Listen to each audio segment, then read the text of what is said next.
philologist in the group. He already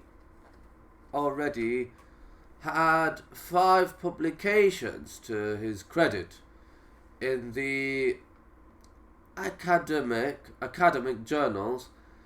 He was thus the only one to have established a reputation for himself before working on the scrolls.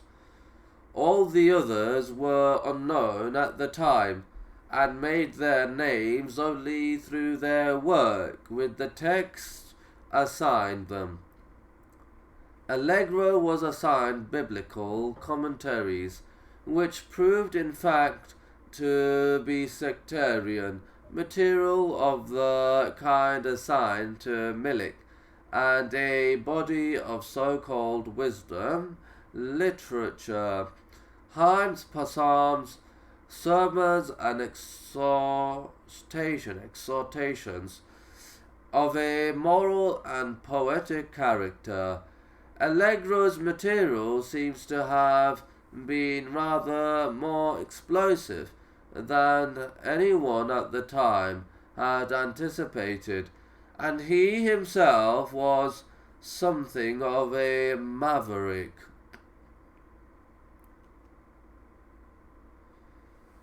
He had certainly no compunction about breaking the consensus de Vaux was trying to establish, and as we shall see, was soon to be ousted from the team and replaced by John Strugnell, also enrolled in a doctoral program at Oxford. Strugnell became a disciple of Frank Cross. According to what principles was the material divided, distributed, and assigned? How was it determined who would deal with what? Professor Cross, when asked this question on the telephone, replied that the matter was resolved with a discussion and easy consensus, and with the blessing of de Vaux.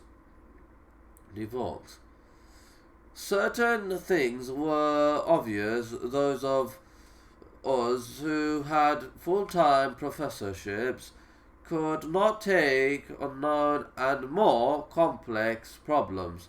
So we took biblical, the simplest material from the point of view of identification of material and putting stuff into columns and whatnot. The people who were specialists in Aramaic, particularly Starkey.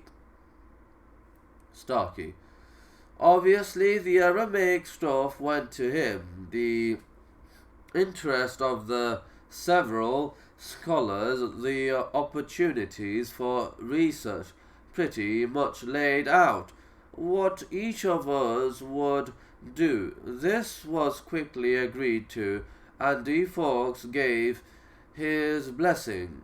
We didn't sit down and vote, and there was no conflict in this.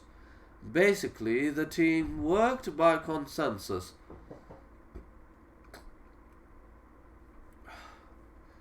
Professor Cross makes it clear that each member of the team knew what all the others were doing.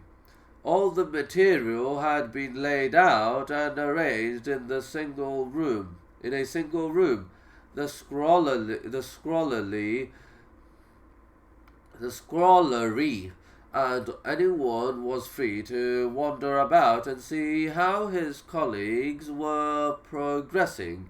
They would also, of course, help one another on problems requiring one or another individual's special expertise, but this also meant that if any one of the team were dealing with controversial or explosive material, all the others would know.